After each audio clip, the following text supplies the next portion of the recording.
Esta es la quinta y última videoconferencia del segundo módulo del curso Fundamentos Filosóficos de la Educación. Este servidor, el Dr. Santiago Méndez, les vuelve a saludar. En las pasadas videoconferencias de este módulo número 2, estuvimos viendo el concepto filosofía, vimos mitología, el surgimiento y la evolución de la filosofía, además vimos la función de la filosofía. Ahora, en esta quinta videoconferencia vamos a estar hablando de las ramas de la filosofía. Y si hablamos de ramas, pues entonces vamos a ver el árbol de la filosofía. Aquí tenemos el árbol de la filosofía, ¿verdad? Con sus raíces, con su tronco, y están las ramas, la axiología, tenemos la epistemología, tenemos la metafísica y la ontología. Así que vamos a discutir algunas de ellas en esta presentación. Comencemos con la metafísica. La metafísica es el estudio de la naturaleza última de la realidad. Vamos a entrar un poquito en detalle. Es una rama de la filosofía que estudia los problemas centrales del pensamiento filosófico del ser, de sus principios, de sus propiedades y de sus causas primeras. Por ejemplo, ¿cuál es el principio, las propiedades y las causas primeras de Dios, del mundo, del alma? La metafísica es un conjunto de pensamientos o consideraciones profundas que se realizan acerca de un tema de forma especulativa. Etimológicamente hablando, la palabra proviene del griego tardío, que significa más allá del plano físico, ¿okay? Más allá de lo que es tangible. La metafísica se define como el estudio de la naturaleza última de la realidad, como les había mencionado. Algunas preguntas filosóficas fundamentales son: ¿cuál es la naturaleza del mundo en que vivimos? ¿Existen sustancias o principios básicos? ¿Qué es el ser? ¿Cuál es su naturaleza u origen, su realidad? En ese caso estamos hablando dentro de la metafísica de la ontología. También tenemos cuál es el origen, estructura y naturaleza del universo, ¿verdad? Ahí estamos hablando de la cosmología. ¿Qué y quién es Dios? ¿Cómo se relaciona con el ser humano y el universo? Ahí hablamos de la teología. Todos estos son aspectos, la ontología, la cosmología, la teología, entre otros, son aspectos dentro de la rama de la metafísica que es parte de la filosofía. Bien, existen diversas posiciones referentes a dónde vino todo, ¿verdad? Por ejemplo, Tales dice que todo vino del agua. Heráclito de Efeso dijo que vino del fuego. Demócrito del átomo. Empédocles de Agrigento dice que vino del agua, del aire, de la tierra y del fuego, una combinación. En el caso de Anaxímedes, del aire. En el caso de Anaximandro de Mileto, del infinito. Y en el caso de Pitágoras, vino del número. Interesante, ¿verdad? Entonces, existen, además de ver de distintas posiciones referentes a de dónde vino todo, que fue lo que mencionamos, ahora vamos a ver las posturas ante la interrogante teológica de la existencia de un ser sobrenatural, ¿verdad? Que sí existe un ser sobrenatural. Los ateístas indican que ellos niegan la existencia de todo ser sobrenatural.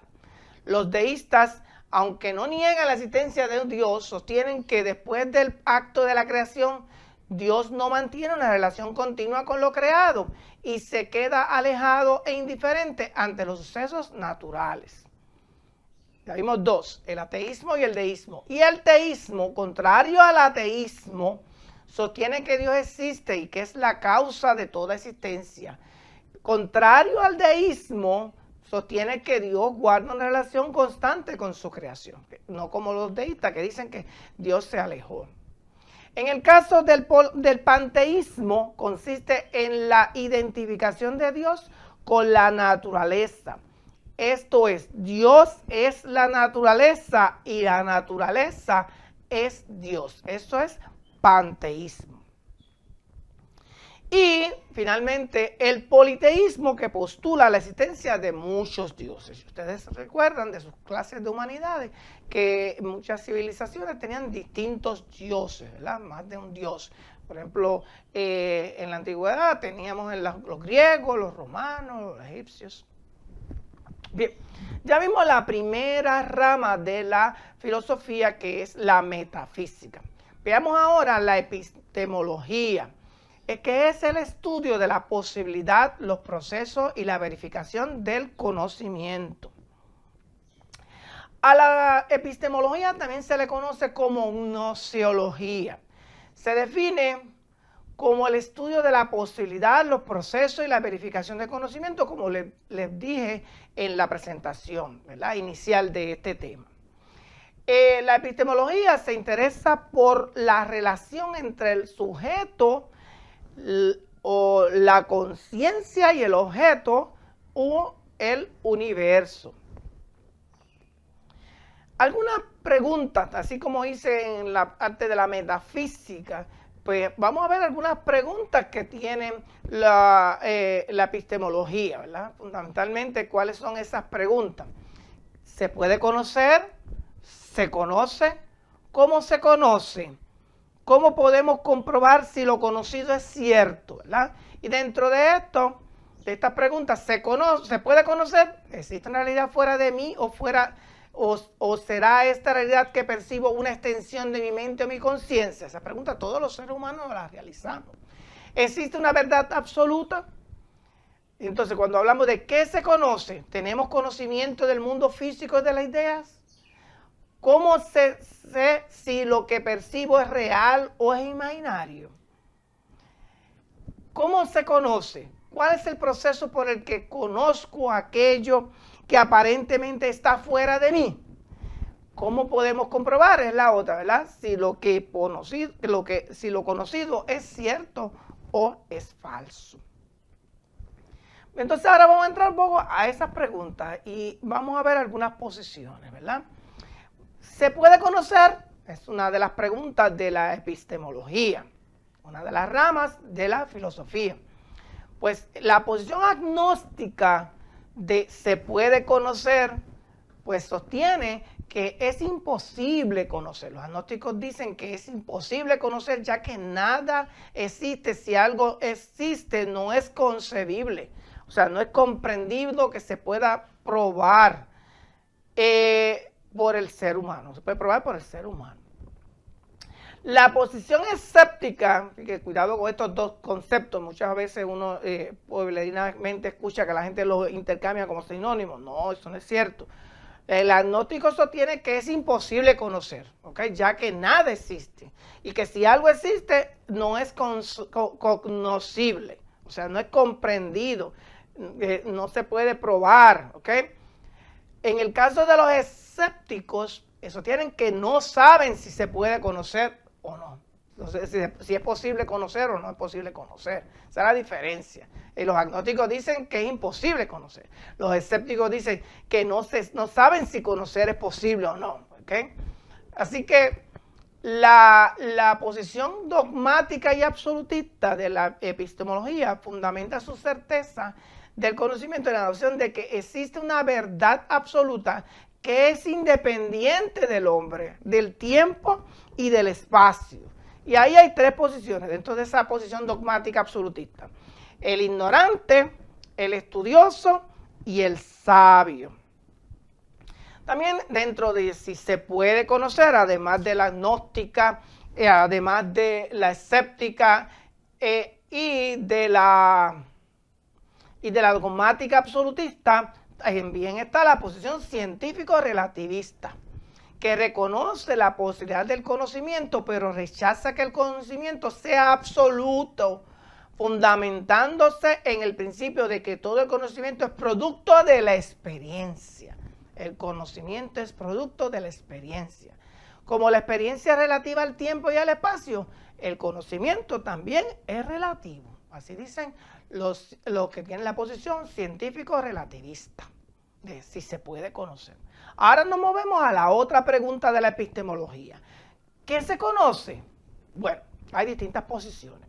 La posición realista, defendida por Platón, entre otros, sostiene que el concepto universal es el objeto real del conocimiento, mientras que el objeto sensible constituye una realidad aparente y falsa. Cuando hablamos del objeto sensible, es lo que percibimos a través de los sentidos. Según Platón, de las ideas poseemos ciencia verdadera, mientras que del mundo físico solo poseemos opinión. Esa es la posición realista. ¿Okay? En el caso de la posición nominalista, defendida por Hobbes y Locke, entre otros, sostiene que el concepto universal es un término o un símbolo intelectual que denota una colección de objetos individuales, siendo el término solamente producto de la mente, mientras que los objetos individuales constituyen la verdadera realidad. Esa es la posición nominalista de qué se conoce. ¿Bien? Tenemos la realista y la nominalista. Ahora, vamos a la otra pregunta de la epistemología. ¿Cómo se conoce? Pues existen distintas posiciones. El empirismo sostiene que el conocimiento es producto de la experiencia sensorial. Empirismo, experiencia sensorial, a través de los sentidos.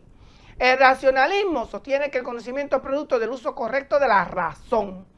El intuicionismo sostiene que el conocimiento es producto de la captación del objeto sin un agente mediador entre la mente y el objeto aprendido.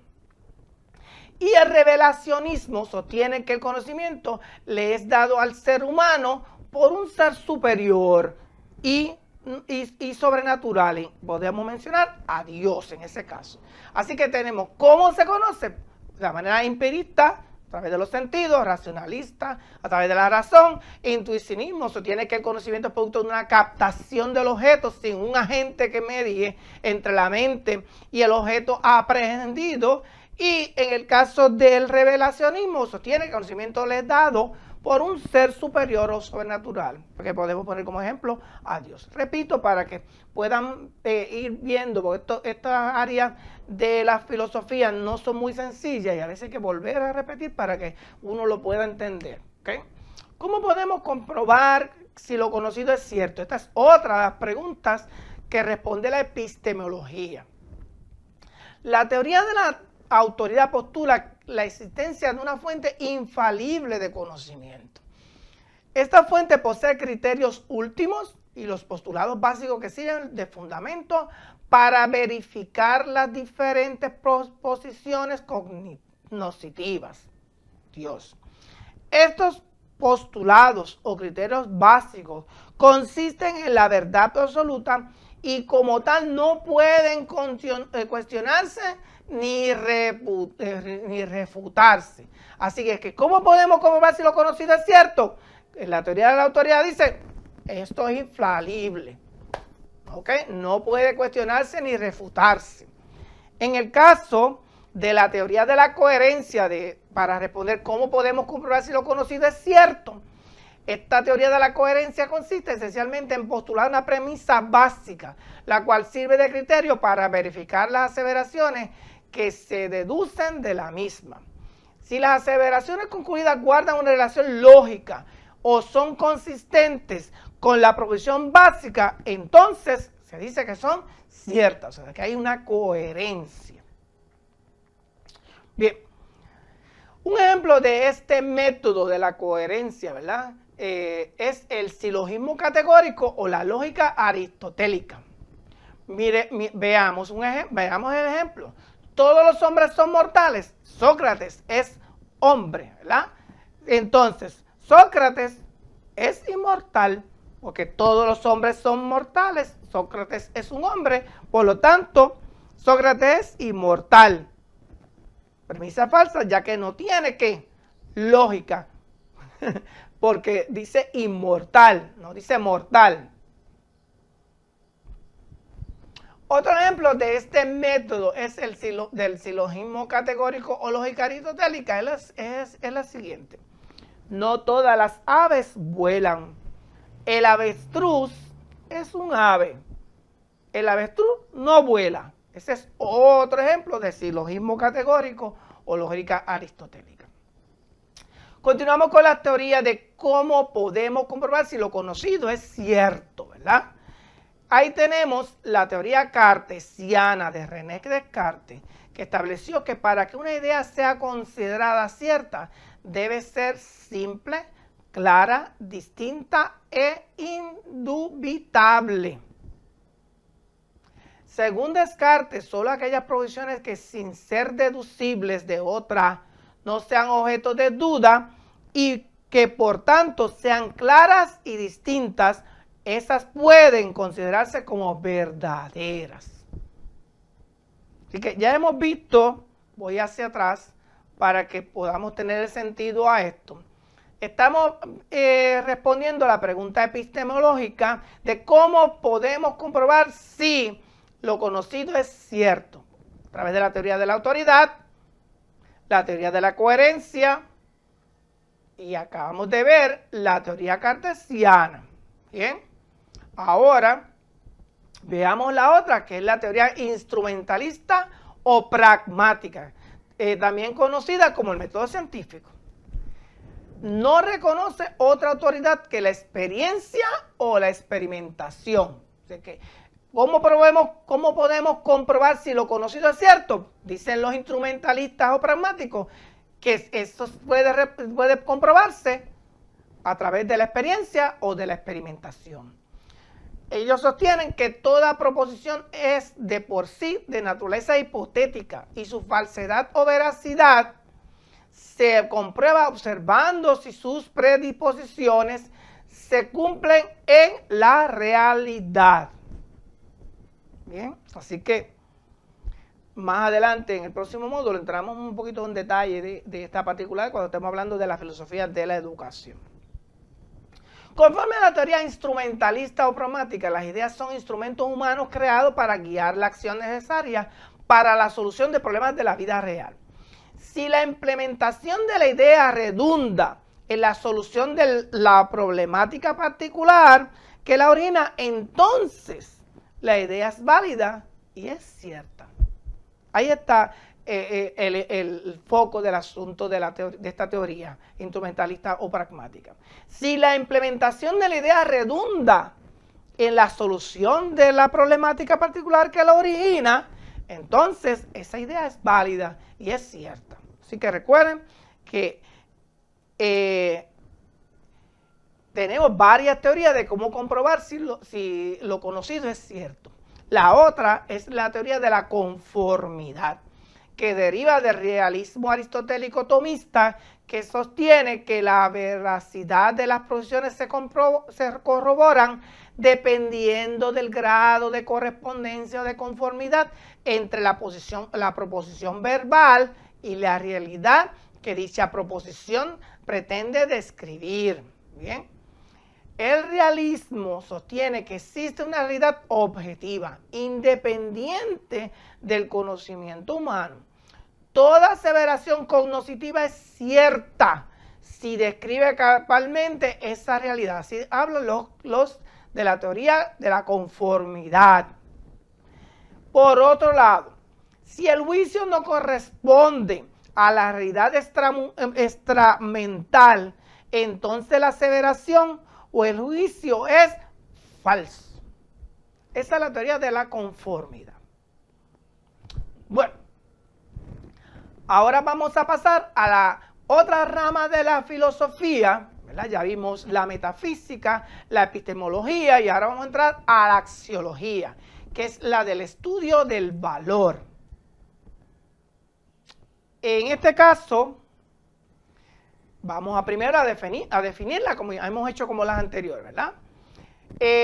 El valor a su vez se define como todo objeto de interés o de preferencia para el hombre. Así que la axiología es la teoría o el estudio del valor. El valor es todo objeto de interés o de preferencia que tenga el ser humano. El valor se define de esta manera, ya que el ser humano le interesa el universo que le rodea y hace un juicio crítico, sosteniendo que unas cosas son más útiles, más bellas o mejores que otras. Ahí es que estriba los asuntos del valor. Los valores, por tanto, no son cosas en sí, sino cualidades de las cosas. Entonces, así como hicimos anteriormente, que vimos distintas posiciones dentro de cada una de las ramas de la filosofía, pues vamos dentro de la axiología a ver las posiciones referentes al valor.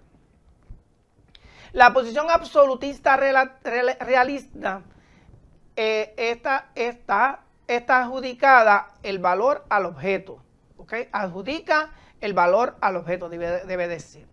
Aunque el hombre no existiera, las cosas tendrían un valor de jerarquía por su valor.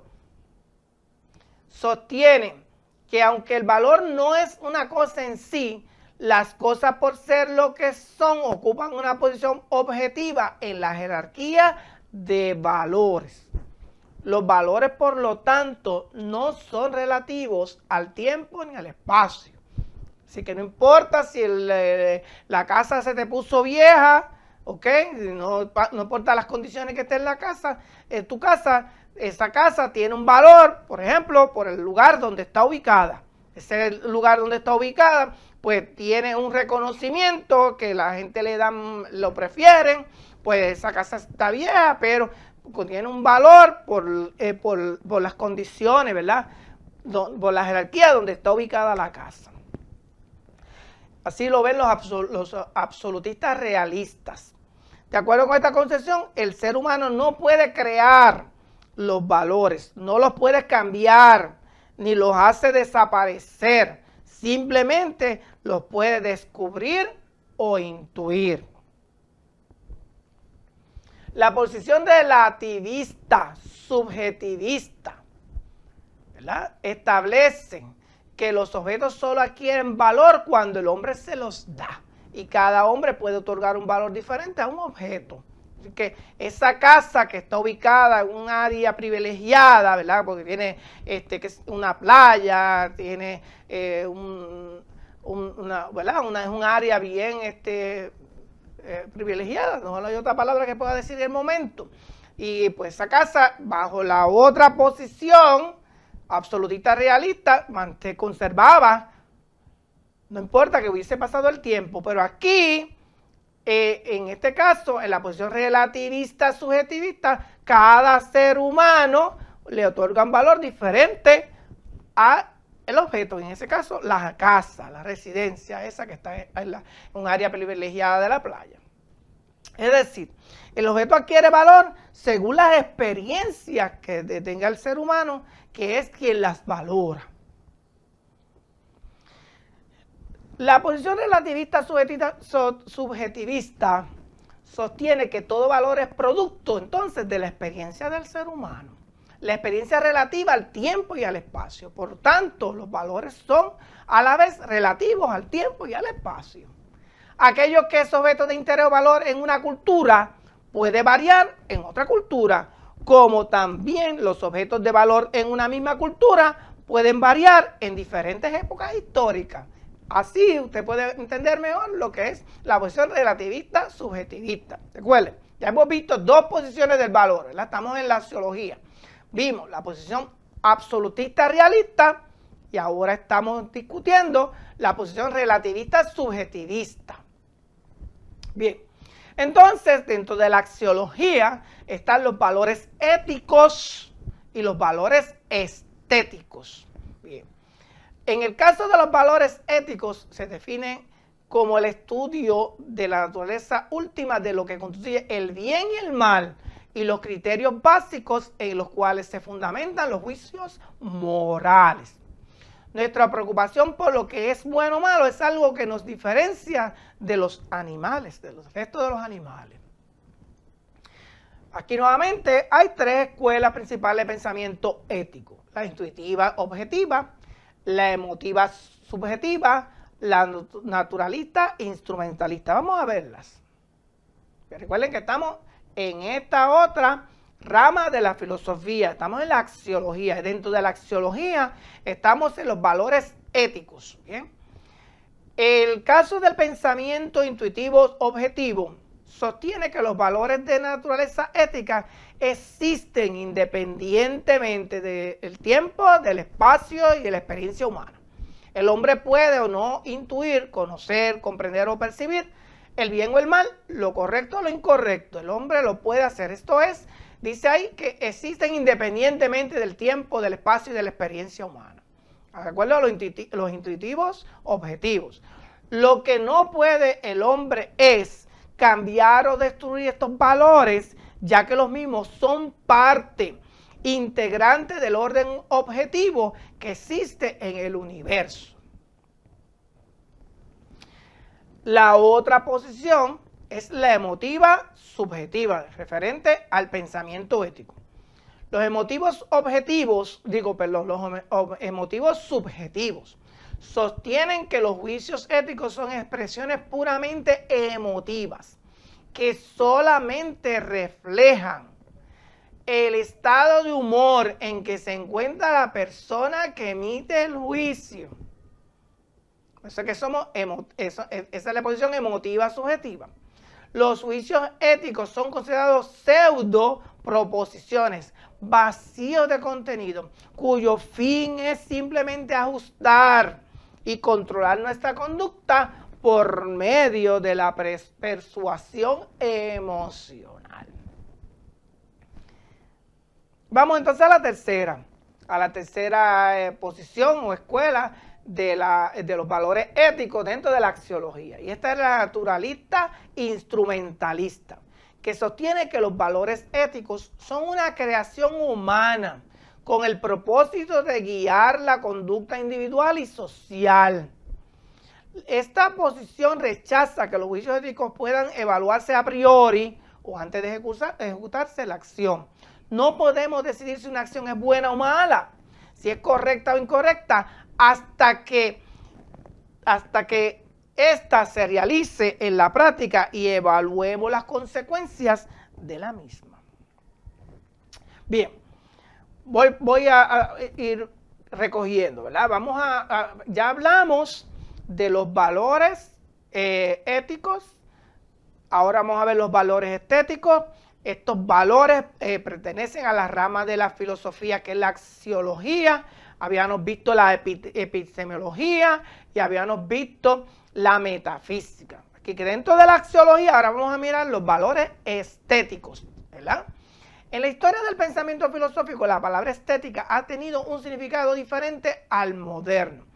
Estética ha significado tradicionalmente lo que los griegos llaman aistesis, que equivale a sensación o percepción. Por ejemplo, Kant utilizó el concepto para referirse a la teoría pura de la sensibilidad. Kierkegaard se refirió al hombre inauténtico, esto es, el que se conforma con las experiencias sensoriales inmediatas, al hombre estético. Ese es el que se conforma con las experiencias sensoriales inmediatas, según Kierkegaard. Desde el siglo XIX, el concepto estética se ha utilizado para denominar la teoría de la belleza o del estudio de los criterios básicos en los cuales se fundamentan nuestros juicios respecto a lo que es bello y lo que es feo. Se pueden identificar dos posiciones principales ante el estudio de la estética. Es la absolutista realista y el antropológico naturalista. Ahí hay un error, debe ser estética, porque estamos en la estética. La posición absolutista realista de la estética sostiene que el valor estético, así como los valores, como todos los valores, son objetivos, es decir, son cualidades de las cosas independientemente de la percepción humana. La belleza existe de por sí y los objetos estéticos participan en mayor grado de la belleza. Así que lo dicen los que pertenecen a la posición absolutista realista. Las cualidades de las cosas, si es bonito o feo, es independientemente de la percepción que tengamos los seres humanos. Ahora, ¿verdad? Ahí usted tiene, por ejemplo, la muerte de Sócrates, ¿verdad? Esta pintura, pues cada persona le da un valor, pero de acuerdo a la posición absoluta realista, eso va a depender, el valor esa obra lo tiene independientemente de lo que nosotros percibamos. La posición antropológica naturalista sostiene que todo valor estético es subjetivo y relativo a la experiencia humana. Así que nosotros le damos el valor, se lo damos, el valor depende de nuestras experiencias. Los juicios acerca de lo que consideramos bello o feo puede variar en diferentes culturas, en diferentes épocas, en diferentes circunstancias. Así es que lo dice la posición antropológica naturalista de los valores estéticos. Bien, y nos vamos ahora a la última de las ramas de la filosofía, que es la lógica.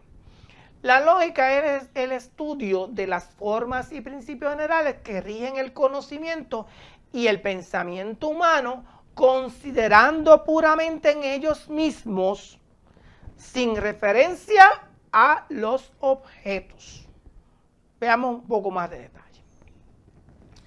La lógica es la rama de la filosofía que estudia las formas y principios generales que rigen el conocimiento del pensamiento humano, considerando puramente en sí y sin referencia al objeto. Eso es lo que le mencioné ya previamente.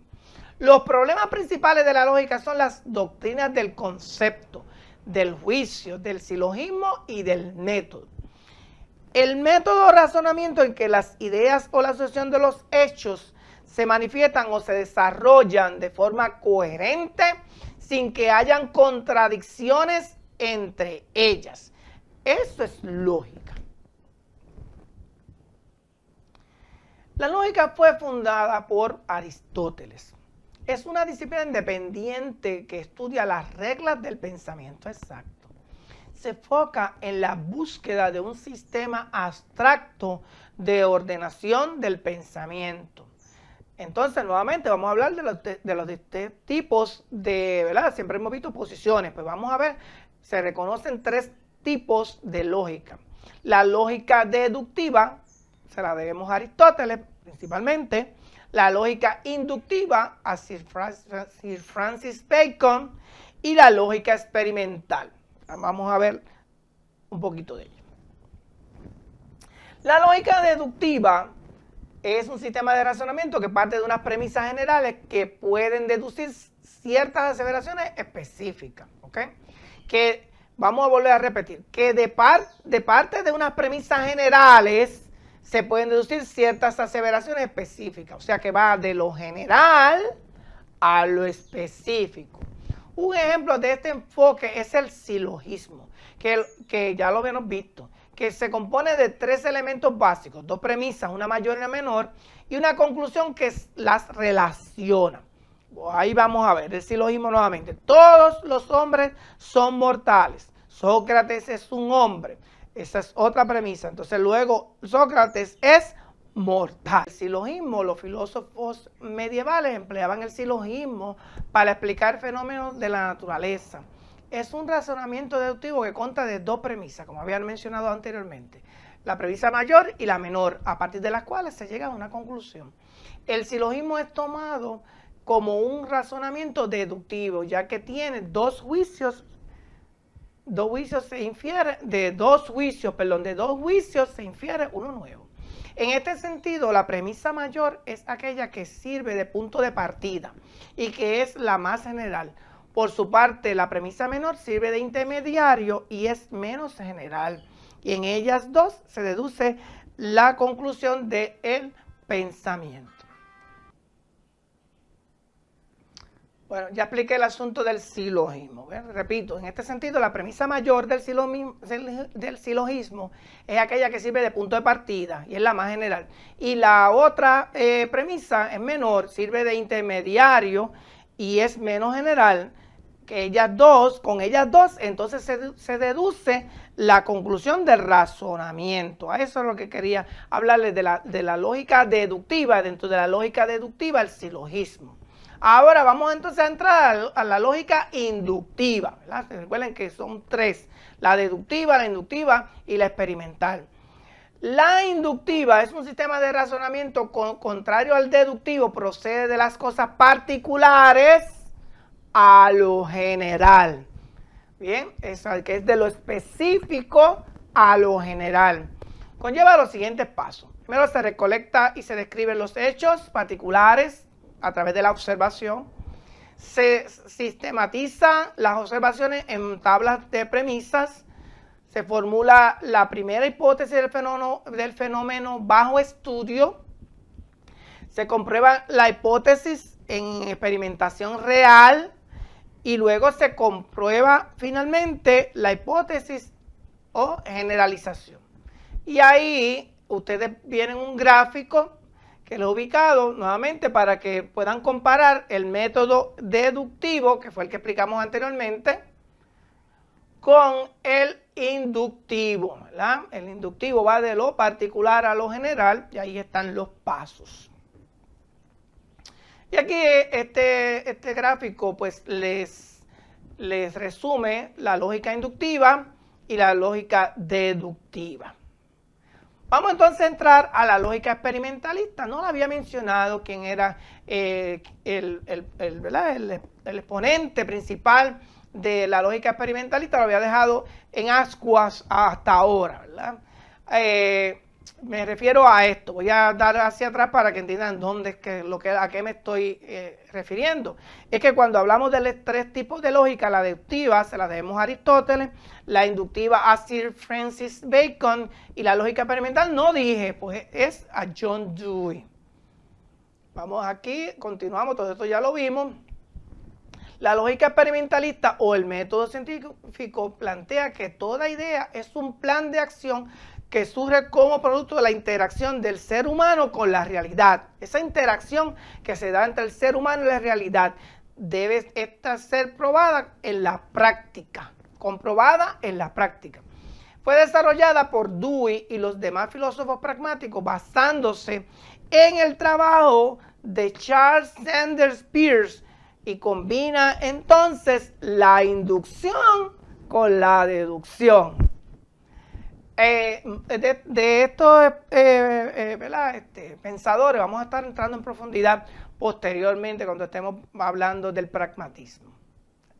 Bueno, entonces luego de haber visto todo este contenido de este módulo número 2 del curso Fundamentos Filosóficos de la Educación, tenemos que reflexionar nosotros los docentes. Nuestras respuestas particulares a las interrogantes metafísicas, epistemológicas, sociológicas y lógicas moldearán las opiniones que tenemos respecto a cuáles deben ser los fines de la educación. ¿Qué se debe enseñar y por qué se debe enseñar? ¿Cómo seleccionar y organizar el currículo? ¿Quién debe decidir lo que se enseña? ¿Cómo se debe enseñar? O sea, ¿qué estrategias, qué métodos, qué técnicas de enseñanza se utilizarán? ¿Cómo se debe manejar la disciplina? ¿Cuál es el rol del maestro? ¿Qué rol juega la familia y la comunidad en el proceso de enseñanza-aprendizaje? Esto los va a ustedes, estas preguntas, ya desde este segundo módulo, los van llevando a reflexionar para ir preparándose para lo que va a ser la tarea final del curso, que va a ser tu filosofía educativa personal, ¿verdad? En ese caso se oye un poquito raro, ¿verdad? Es tu filosofía educativa. Vas a preparar tu filosofía educativa en ese último módulo del curso. Bien.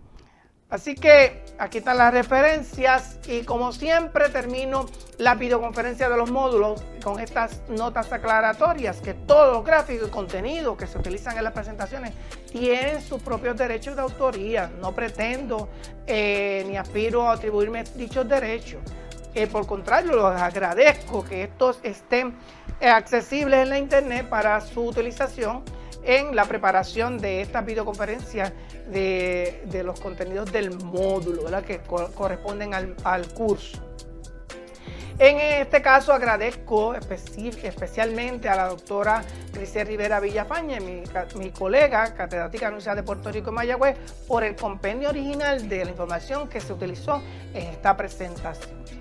Bien, así que ahora les invito a que realicen las tareas de este módulo número 2.